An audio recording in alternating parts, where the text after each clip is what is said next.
Hi everyone! My name is Phoebe and today I'm going to tell you a story. The story I'm going to tell you is called Phoebe and the Zoyland Fairies. It's my very own book. I'm so excited to share it with you guys. And today we're going on an adventure. This adventure is called Strange Creatures in the Woods. Let's read it. It was a beautiful spring morning in Zoyland. The sun is shining and the birds have come out to play. Phoebe arises early with excitement because today she has planned an adventure.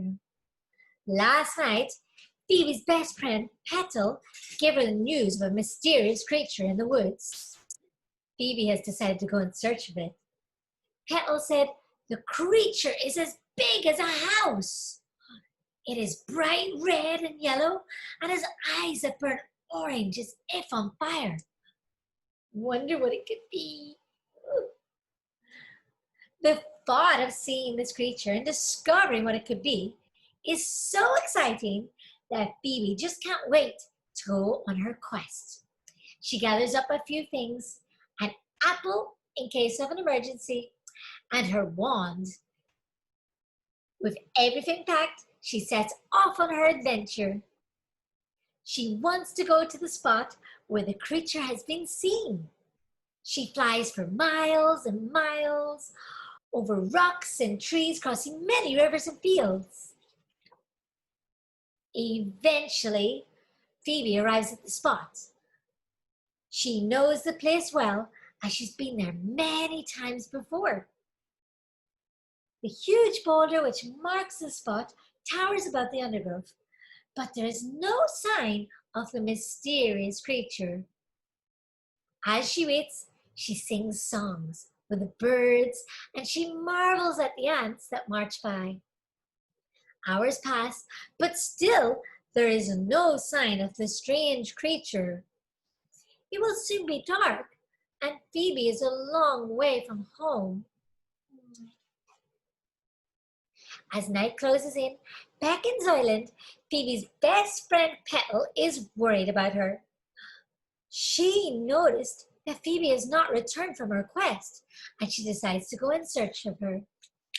Meanwhile, Phoebe is still determined to see this creature and has decided to stay the night in a cave. She cannot sleep, and she stares into the darkness. Then a faint flicker of light appears in the sky. What a beautiful bright star!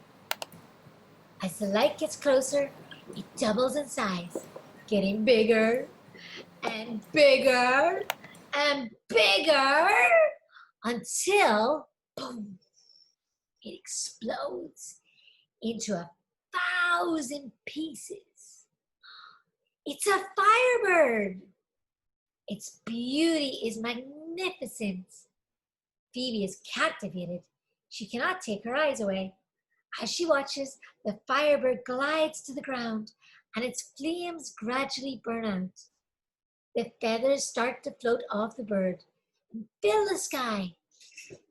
How strange, she thinks as she watches in disbelief. Then, as if by magic, the feathers that are hitting the boulder transform into little men. Phoebe cannot believe what she is seeing. What are the men doing? How did the firebird shed its feathers and disappear to leave behind hundreds of little men? Phoebe is curious, and she decides she has to get a closer look. She quietly creeps closer to the boulder, trying not to make a sound. Crack! Oops! Phoebe has stepped on a twig, and all the men turn around and look at her. They look so angry. Oops. Sorry, says Phoebe. I was only trying to... Uh-oh. The little men are not happy, and they swarm around Phoebe very quickly. Luckily, Petal has just arrived at the boulder. She sees what is happening and senses that Phoebe is in danger. She whizzes through the town, banging on all the huts and the shelters that she can find. Phoebe is in great trouble, she says. She needs our help. What happened? Said the Zoyland folk. Hundreds of little men have surrounded her, and they look angry. We must rescue her, and fast. There's no time to lose. Overhead, Elder Owl is listening. He is wise, and he knows what the little men are. The little men are Zoraks, Elder Owl explains.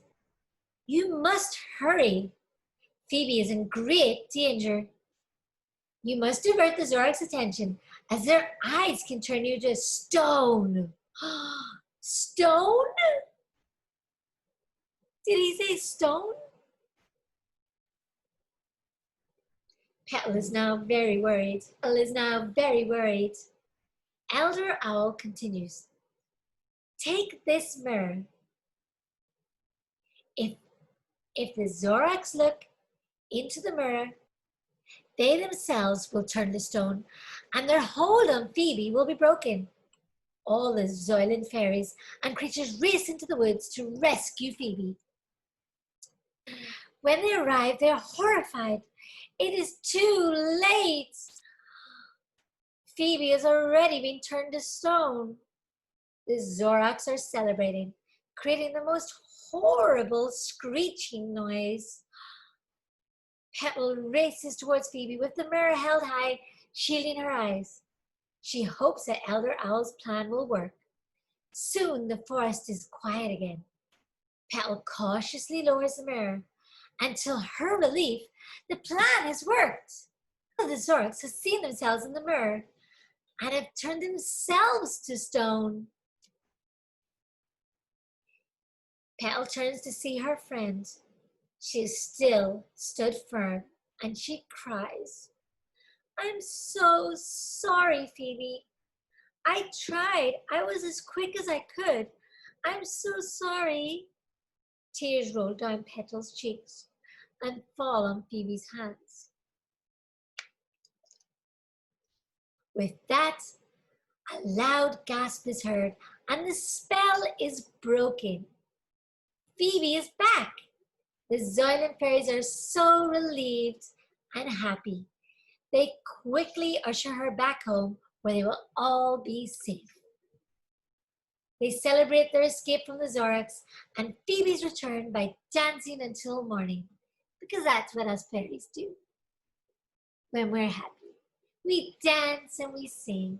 And on that note, it seems that we better get dancing.